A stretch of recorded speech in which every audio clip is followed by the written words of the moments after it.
We're going to continue with the wild robot. This is part 21. And when we left off, a plane had come to the island, an airship, and carrying the Recos with them.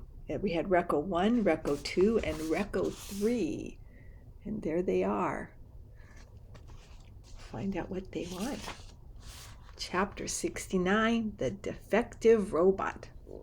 Hello, Rosm Unit 7134. We are the Recos. We are here to retrieve all Rosm units. The cold, flat voice came from Reco 1.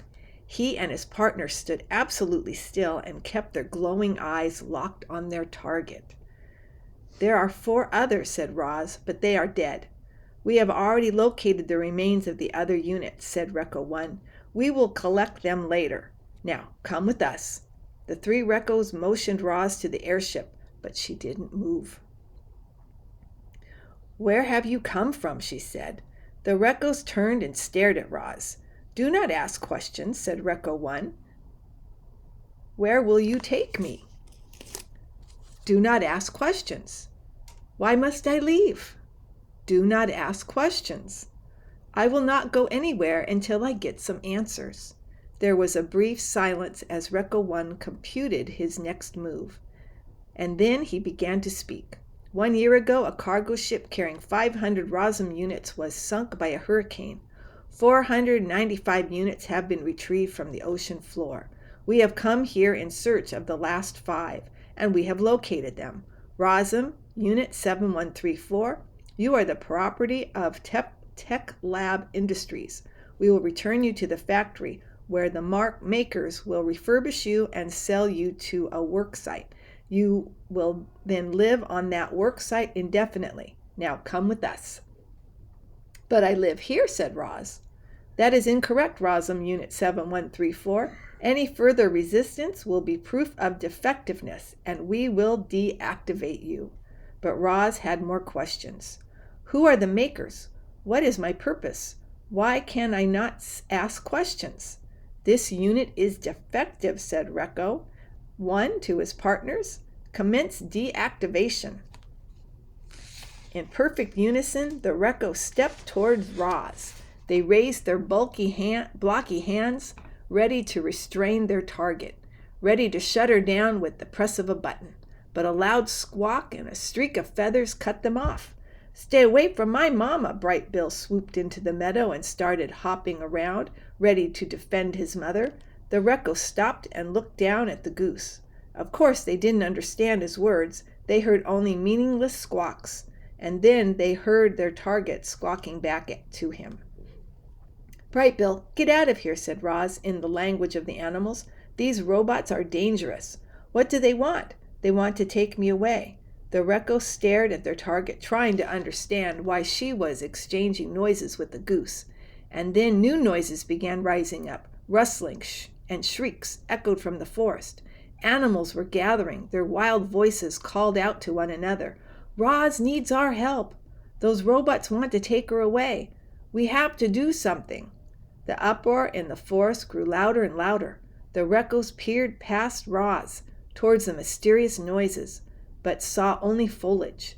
Suddenly, shadows swept across the meadows, and Bright Bill's flock dove onto the Recos.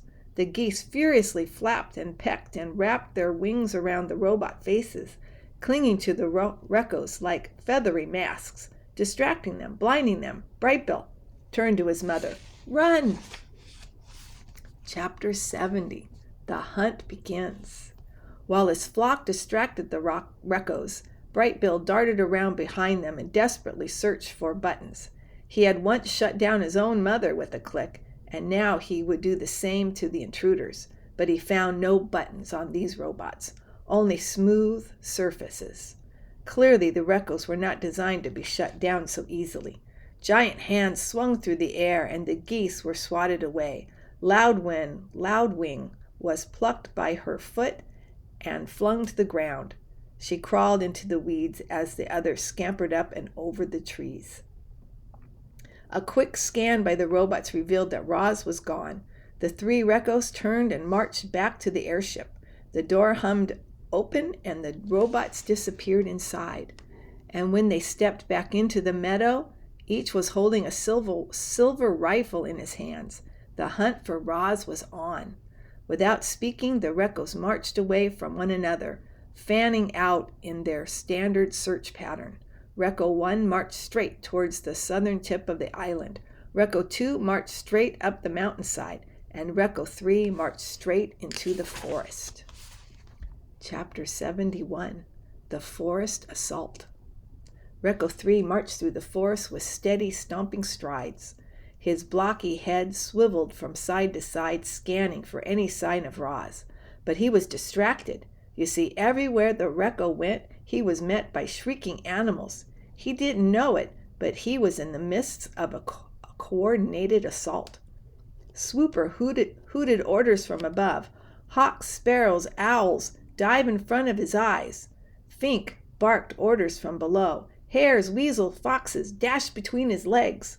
The forest was seething with an army of wild animals, distracting the robot, luring the terrible thing deeper into their trap. Chit-Chat leaped out from the branches and clawed at the robot's eyes, yelling, "Anyone who shows up on our island and tries to take my friend's mother away has a big problem, which is me." Then she leaped back into the branches. The robot pointed his rifle at the squirrel and pulled the trigger. A blazing beam of light shot through the forest and sent tree limbs crashing to the ground. It grazed poor Chit-Chat, singeing the end of her tail, but she ignored the pain and scurried up to the safety of the canopy. With each stride, the ground grew a little softer and the robot sank a little deeper until he was up to his waist in thick, heavy muck. His churning legs slowed to a stop, and he stood there, computing whether to move forward or backwards. Recco 3 was now an easy target. "Begin the bombardment," shouted Swooper. The sky darkened as a swarm of birds descended from the treetops. They swooped past the robot and splattered his face with droppings. Bird after bird swooped and splattered, and the Recco's eyes were instantly caked with filth.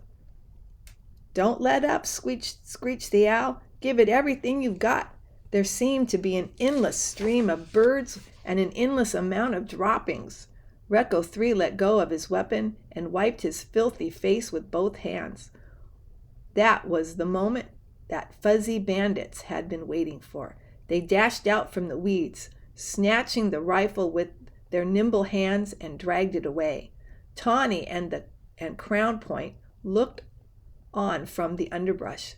The buck lowered his head, and the raccoons carefully placed the rifle upon his antlers. Then the deer and the raccoons slipped into the shadows.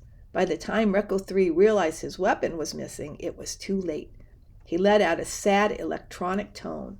And then, as the birds continued their bombardment, the robot turned and blindly trudged back through the muck.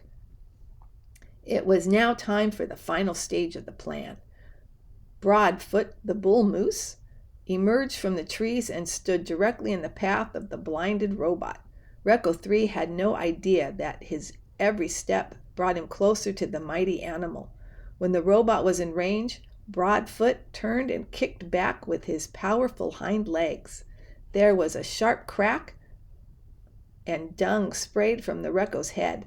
The moose kicked again, crack, and the robot's head flopped to one side.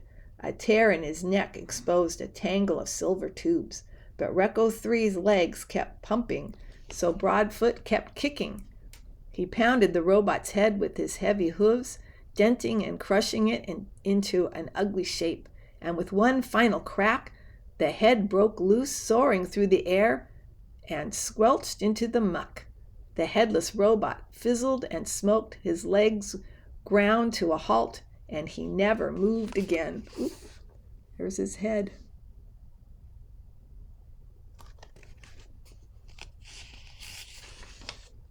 And we're going to leave it there. And that was part 21 of The Wild Robot.